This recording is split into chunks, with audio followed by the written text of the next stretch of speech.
Hello दोस्तों, एक बार फिर से स्वागत है आप सभी लोगों का कॉमर्स विद अनिल सर में। तो दोस्तों, आज से हम क्या स्टार्ट करने वाले हैं? बुक कीपिंग और अकाउंटेंसी। इकोनॉमिक्स का लेक्चर जैसे चल रहा है वैसे चलता रहेगा। साइड बाय साइड आपके अकाउंट्स के भी लेक्चर्स अपलोडेड होना स्टार्ट हो जाएंगे। ठीक है, तो आज ये हमारा पहला लेक्चर है। तो आज के हम इस लेक्चर में क्या सीखने वाले हैं? सिर्फ और सिर्फ टॉपिक्स का एक इंट्रोडक्शन, और अकाउंट्स पढ़ने के लिए आपको बेसिक अप्रोच क्या होनी चाहिए वो मैं आपको समझाने वाला हूँ। ठीक है, तो चलिए हम पहले चैप्टर देख लेंगे, उसके बाद हम क्या देखेंगे? बेसिक अप्रोच देखेंगे अकाउंट्स के लिए आपको क्या अप्रोच करना है। ठीक है, तो आइए हम आगे बढ़ते हैं आपके सब्जेक्ट बुक कीपिंग और अकाउंटेंसी में, और इसके हम टॉपिक्स देखने हैं। ठीक है, तो चला हम लोग शुरुआत कर देते हैं। देखिए, बुक कीपिंग और अकाउंटेंसी में आपको टोटल 10 चैप्टर मिलने वाला है। ठीक है, in this subject there are 10 chapters. तो उसमें से भी आपको 8 प्रैक्टिकल मिलेंगे और 2 आपको थियरी मिलने वाला है। ठीक है, तो आइए हम ज़रा स्टार्ट करते हैं। देखिए, चैप्टर्स में पहला चैप्टर क्या होगा आपका? Introduction to partnership and partnership final account. Introduction to partnership theory है, रीड आउट करना है, छोड़ देना है। Partnership final account total practical subject है, सबसे हाईएस्ट मार्क्स इसी को रहता है। तो याद रखिएगा, ये बहुत इंपॉर्टेंट चैप्टर है। आपने 11th में सीखा था, right? Final account of proprietary concern, उसका ये एक्सटेंडेड फॉर्म है। पार्टनरशिप फाइनल अकाउंट सेम उसके ही जैसा होता है, थोड़ा सा चेंज होता है, दैट्स इट। बाकी सेम आप 11th वाला ही फाइनल अकाउंट समझो। इसके बाद में होता है accounts of not for profit concern. ये वाला चैप्टर भी एक फाइनल अकाउंट ही है, लेकिन ये किसका फाइनल अकाउंट बनता है? नॉट प्रॉफिट एसोसिएशंस का बनता है। अब देखिए, बिजनेस दो टाइप का होता है। एक वो बिजनेस जिसका मेन ऑब्जेक्टिव क्या होता है? प्रॉफिट कमाना, और सेकेंडरी ऑब्जेक्टिव क्या होता है? सर्विस देना। और दूसरा जो होता है जिसका प्रॉफिट कमाना, ये सेकेंडरी ऑब्जेक्टिव होता है, लेकिन सर्विस देना ये प्राइमरी ऑब्जेक्टिव होता है। उसको हम बोलते हैं non profit concern. Example being human ले लो, एनजीओज ले लो, जो लोग लोगों को सर्विसेज देने के लिए काम करते हैं। ठीक है, तो उनका फाइनल अकाउंट हम बनाएंगे। थोड़ा सा डिफरेंट होता है, हम सीखेंगे, डोंट वरी। ये सेकंड हाईएस्ट मार्किंग चैप्टर होता है आपके सिलेबस में। तो ये फर्स्ट लेसन बहुत ही इंपॉर्टेंट टॉपिक है, लेकिन इसको हम बाद में देखने वाले हैं। इसके बाद में तो तीसरा चैप्टर है आपका reconstitution of partnership firm, right? देखिए, रिकॉन्स्टिट्यूशन ऑफ पार्टनरशिप का मतलब क्या होता है? रिकॉन्स्टिट्यूशन का मतलब होता है एक बार फिर से पार्टनरशिप को रीबिल्ड करना, राइट? तो एक एग्जांपल के तौर पे आपको समझाऊंगा। जैसे कि इसमें देखिए 3 टॉपिक है। पहला टॉपिक क्या है आपका? Admission of partner. सेकंड क्या है आपका? Retirement of partner. और तीसरा क्या है आपका? Death of partner. तो देखिए, सपोज कि 2 पार्टनर है, ए और बी, और दोनों बिजनेस कर रहे हैं, और दोनों 50-50 प्रॉफिट को बांट लेते हैं। 50% ए रख लेता है, 50% बी रख लेता है।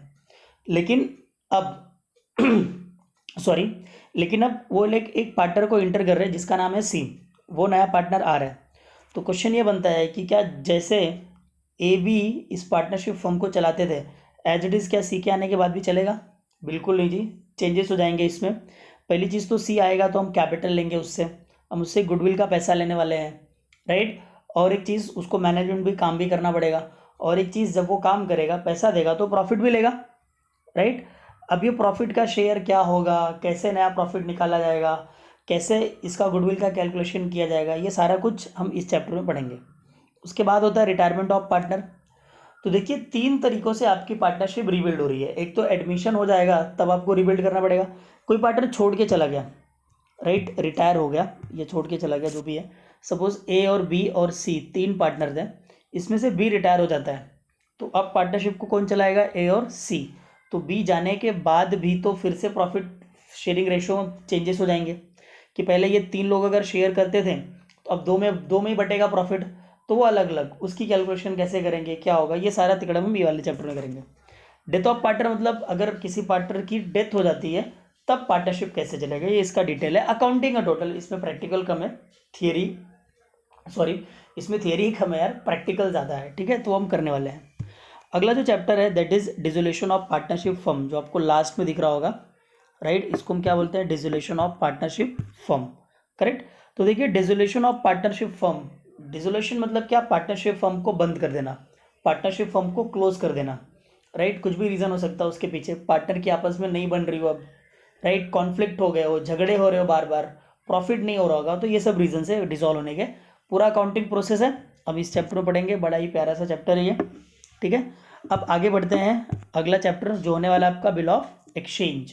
ये मैं सबसे पहले स्टार्ट करूंगा, मेरा जो पहला अगला लेक्चर आएगा वो आपका बिल ऑफ एक्सचेंज के ऊपर ही आएगा, so wait and watch, right. Next रहेगा आपका कंपनी अकाउंटिंग।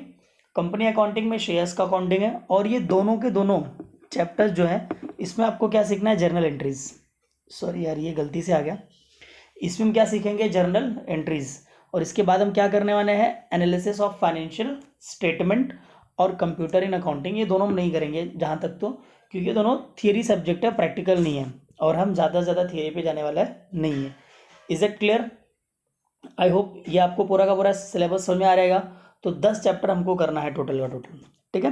अब हम आते हैं अप्रोच पे कि इसकी क्या अप्रोच होनी चाहिए, राइट। पहली चीज़ आपकी ध्यान देना, ये सब हम बाद में करने वाले हैं, तो आज पहले हम अप्रोच डिस्कस कर लेते हैं यहाँ पे ये स्लाइड पे, राइट। तो अब देखिए, जो अकाउंट्स एक सब्जेक्ट होता है, right, it is a totally practical subject. ये एक प्रैक्टिकल सब्जेक्ट होता है, और प्रैक्टिकल सब्जेक्ट की आप जितनी ज़्यादा प्रैक्टिस करते हैं उतना ज़्यादा वो समझ में आएगा। Is it clear? अब डिपेंड करता है कि आपका टारगेट क्या है। आप बिना प्रैक्टिस किए भी यार पास होने वक्त तक बरका तो कर ही लोगे, लेकिन if you want to score a good marks तो आपको प्रैक्टिस तो करना ही है। प्रैक्टिस का कोई सब्स्टिट्यूट नहीं होता प्रैक्टिकल सब्जेक्ट्स में, राइट। आपको प्रैक्टिस करना है। मैं यहाँ पे सारी चीज़ें आपको सिखा दूंगा, बता दूंगा, लेकिन आपको प्रैक्टिस करना है। और एक चीज़, आपको होमवर्क भी करना पड़ेगा कंप्लीटली, राइट। तो वो भी आप मुझे करके दिखाएंगे, ये भी आपको करना पड़ेगा, ठीक है।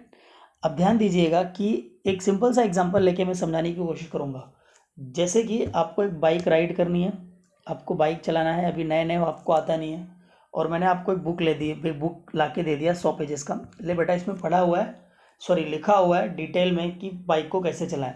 आपने बुक पढ़ ली और अगली सुबह आप बाइक पे बैठे और चलाना स्टार्ट किया, क्या होगा, गिर जाओगे, किसी को ठोक दोगे, बैलेंस नहीं कर पाओगे, राइट। क्योंकि भाई प्रैक्टिकल काम प्रैक्टिकल होता है, पहले आपको बाइक चलाने की प्रैक्टिस करनी पड़ेगी, उसके बाद उसको आप दौड़ा सकते हो। उसी तरह अकाउंट्स का जो टॉपिक होता है, book keeping and accountancy, practical subject है बॉस, और आपको प्रैक्टिस करना ही पड़ेगा। प्रैक्टिस का कोई सब्स्टिट्यूट नहीं होगा। Is it clear? Basic approach ये रहा। इसके बाद में और एक चीज़ आपको होमवर्क में दूंगा, और वो होमवर्क आपको डेली का डेली कंप्लीट करना रहेगा, करेक्ट। होमवर्क आपको मिलेगा, आज का आपका पहला होमवर्क है। आपका पहला होमवर्क क्या है, ये जितने भी टॉपिक के नाम हमने सीखे 10 के 10 टॉपिक्स, इसको आप क्या करोगे, नोटबुक का पहला पेज जो इंडेक्स वाला कॉलम होता है लिख लोगे। अभी आपके पास नया नोटबुक नहीं रहेगा, कोई भी नोटबुक हो आप उसके पहला पेज जहाँ से भी आप स्टार्ट करो, बुक कीपिंग एंड अकाउंटेंसी, और उसमें आप टॉपिक्स के नाम लिखोगे, उसकी फ़ोटो खींचोगे और मेरे टेलीग्राम चैनल पे आप मुझे भेज दोगे। टेलीग्राम चैनल आपको कहाँ मिलेगा, इसका लिंक मैं आप लोगों को शेयर कर दूंगा, राइट, वीडियो के एंड में, सॉरी डिस्क्रिप्शन बॉक्स में आपको मिल जाएगा, वहाँ से आप देख लेना। नहीं तो फिर commerce with Anil sir search करना, अगर मिल गया तो फिर आप उसको ज्वाइन कर लेना। वहाँ पे आपको मुझे सारा का सारा होमवर्क कंप्लीट करके दिखाना है। Is it clear? तो आज के लिए फ़िलहाल इतना ही, क्योंकि नहीं तो वीडियो काफ़ी लंबा हो जाएगा, इंट्रोडक्शन ही 10 मिनट का। सो थैंक्स अ लॉट सुनने के लिए, और ये चीज़ याद रखो और आप रेडी रहो, अकाउंट्स हम स्टार्ट करने वाले हैं। और लेक्चर को ज़्यादा से ज़्यादा तो लोगों तक शेयर कर दो, राइट, ताकि व्यू बढ़े। अगर लोग नहीं भी सब्सक्राइब कर रहे हैं, ज़्यादा से ज़्यादा लोग देखें, क्योंकि ये फ्री में है सारे के सारे लोगों के लिए। Is it clear? So thank you.